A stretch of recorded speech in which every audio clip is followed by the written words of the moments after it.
Well, 2019 is almost over, and well, a lot of YouTubers and websites tend to publish top 10 best or worst lists of things they cover. Movies, TV shows, music, and yeah, comics. The problem with me doing that is I don't read a lot of modern comics. Putting aside the fact that living in a country that is not the continental United States means I will not be getting my hands on single issues and have to wait for the trade, personally for me, modern comics aren't doing anything new or groundbreaking. This is mostly applicable to DC and Marvel, but it's starting to catch up with indie titles and smaller publishers as well. So I decided to do my own top 10 list based on comic books on my own collection. And don't worry, they won't all be superhero comics. I do prefer a good story over everything else, but there will be a few of those, I can guarantee that much. Number 10, 100 Bullets. Now, right off the bat, I have to be honest and say that I don't have the complete 100 Bullets series. But what little I do have, which is the first book, is enough for me to justify putting it on this list. The premise of 100 Bullets is that a mysterious man offers you a chance at revenge against the people who wronged you by giving you a gun and 100 untraceable bullets to be used at your discretion. What might seem like simple revenge fantasy porn turns into gritty crime noir, courtesy of series writer Brian Azzarello, who is a master of this craft. However, there's one other reason this series is on the list. It's because of its storytelling formula.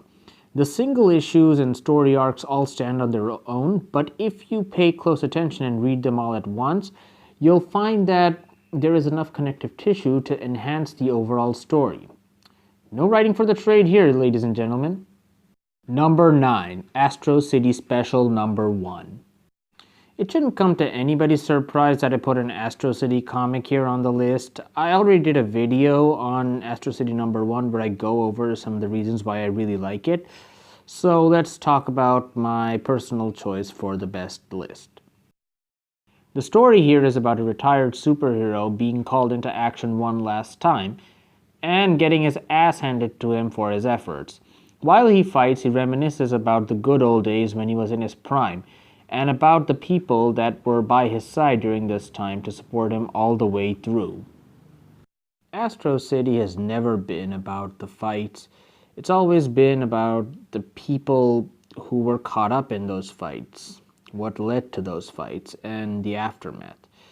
It's one of the parts of superhero comics that really DC and Marvel are unable to do because of the fact that they're stuck in a somewhat stable time loop, I guess. Number 8, Kingdom Come. Like I said before, DC and Marvel tend to be stuck in a stable time loop of their own creation. So whenever they write alternate continuities like DC's own Elseworlds or Marvel's What If, they tend to go a little bit overboard. However, as Kingdom Come shows, that's not always a bad thing.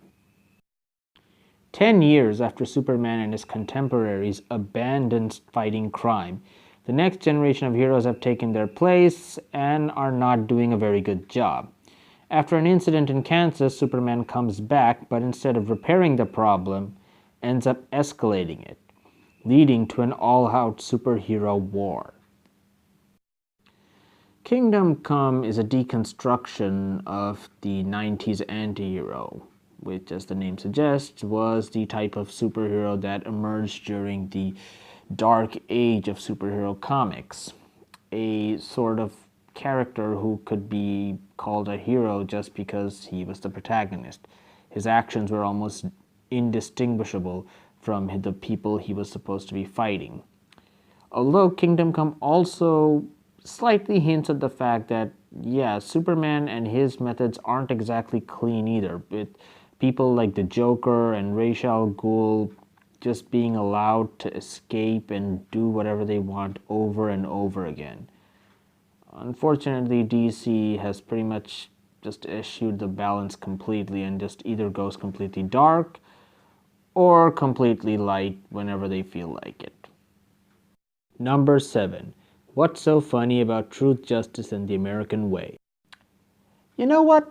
Instead of giving a plot synopsis or showing images from the comic, I'm just going to read a piece of dialogue from this comic, which is frankly quite all that will be needed. Dreams save us.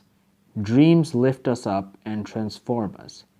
And on my soul, I swear until my dream of a world where dignity, honor, and justice becomes the reality we all share, I'll never stop fighting. Ever. Number 6. Animal Man, the Coyote Gospel. Similar to Astro City, I've already done a video talking about good old Animal Man.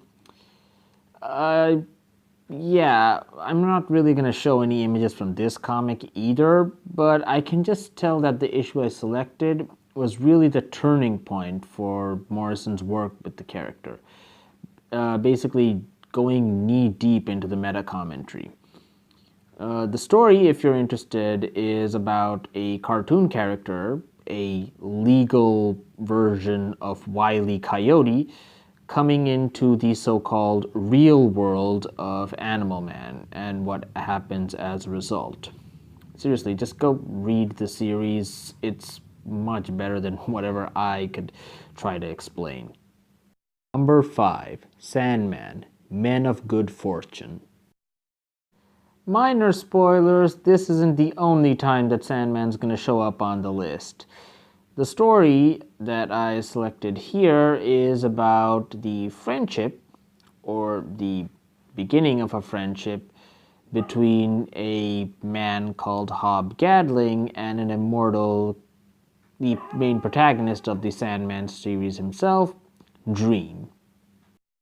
The catch here is that Hob has somehow made himself immortal, and he and Dream meet every 100 years. The best part of the story comes from the fact where Hob accuses Dream that he is lonely, and that's why the only reason he meets up with Hob is because he's his only friend. And in the last page, Dream shows up after the next 100 years and, yeah, well, basically admits that he is his friend. Warms the heart. Number 4. X-Men. God loves, man kills. It's a well-known fact, even among non-comic book readers, that the X-Men are a stand-in for any subjugated minority. And this fact is hammered in nowhere in a much more needed way than this particular story. The story opens with 2 mutant children being ruthlessly murdered by a group of religious zealots calling themselves the Purifiers, saying that they have no right to live because they're mutants. The sad part of this story, and the more effective part in my opinion, is the fact that the Purifiers, at least in this appearance, are basically just regular humans, powered by nothing more than their hatred for things different than them. In this case, mutants. Claremont really drove home the fact of how much religious hatred can drive one to do unspeakable things. And the reason I'm not saying or showing anything else about the story, especially how the X-Men are involved in this, is because I really want you to read this story if you can. It's, you can get the OGN, I think it's available out there somewhere. This is a story that's, even though this was written, I think, in the 70s or 80s, it's not something that's going to become dated at some point. Even now, there are a lot of things going on. A lot of people are being oppressed. And this book is just a reminder of, yeah, there's no logic to anything. It's just pure and blind hate. And that's always been something that the X-Men have fought against. Something that I think that inspires all of us to try to do the same thing. Number 3, Sandman, Ramadan. Well, I did tell you all. The Caliph of Baghdad, which is a beautiful city of wonder which has reached the heights of cultural, material, and technological prosperity, is suddenly troubled during the month of Ramadan. And just because he can, he summons Dream to ask for a boon. A slightly outlandish, yet somewhat simple premise that basically summarizes most of the Sandman stories in a nutshell. Number 2, Moss. If you have Moss in your possession, it's automatically going to be on the best graphic novels list. Not just the best graphic novels list, but one of the best stories you've ever read because of both its heartwarming yet horrifying nature at the same time. The story is about comic book artist Art Spiegelman. Yes, he is also the writer of Moss, trying to draw a graphic novel about his father Vladek's life during the time of World War II and the fact that he's a Holocaust survivor. It intersperses both between the past and the present, during the Holocaust and Vladek as he is currently. Political satire and yeah, there's okay, this is not my strong suit. Politics has never been one of my stronger things trying to explain or talk about, but Mouse is deeply political. It talks about not only the Holocaust and the people who weren't just Nazis and the people who had to suffer as a result. Vladek, who is arguably the main character, is portrayed through his son's eyes and his own eyes, which is again illustrated by his son. And oh god, I've gone cross-eyed. Yeah, basically, it is a story that is very much worth picking up again and reading your time. I'm forgetting something. Oh yeah, in case you didn't notice from the panels, the people are drawn in the form of different anthropomorphic animals. The Jews are mice, the Germans are cats, etc., etc. Also, a side note, I'm not a huge fan of romance in these comic books because it tends to be forced. Just wait till I do the Valentine's Day episode. But I have to admit that, when we see Vladek and Anja, his wife, when they reunited at the end of World War II, it's really touching. Really, really heartwarming. Number 1, Sandman, The Sound of Her Wings.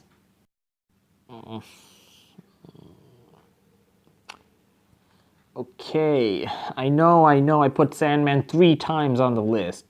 Trust me, it took a lot of effort on my part to not add Sandman a lot more on the list. But, well, the story's really good, man. I have to. It's had to put it on the list. It is that good.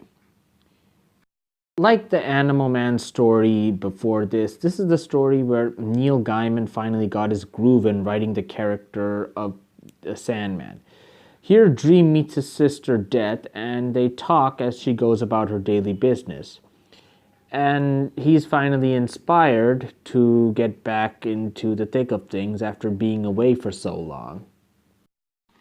What makes the story very unique is its depiction of Death, who not only is the protagonist's Dream's elder sister, but is portrayed as not as a negative person or an evil personality or something like evil. Death is bad. It's just death is inevitable. Death happens. And the personality of Death here, it's shown as a goth girl, a very likable goth girl, I must add. And she's nice. She's a good person who just guides people to the afterlife. There's nothing negative about her. There's nothing bad in this thing. So, we later on will recognize a lot of the other personalities who would come along, Desire, Destiny, etc., etc. But yeah, Death's introduction in this story is really what made Sandman so much popular, and the reason why it beat out so many others to be in the #1 spot of my top 10 list. Okay, well, that's the list. I hope you all enjoyed it. If you want me to cover some of those individual stories in more depth, please let me know in the comments below. If you like the video, leave a like, share it with friends who you think might also like this video. And please subscribe to my channel, Comics Are Awesome.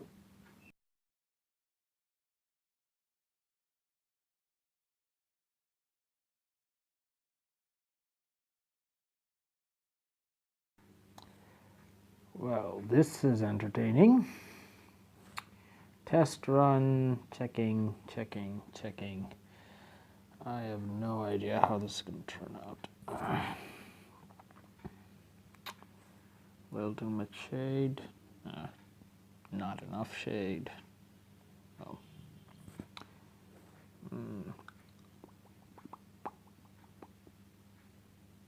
This works.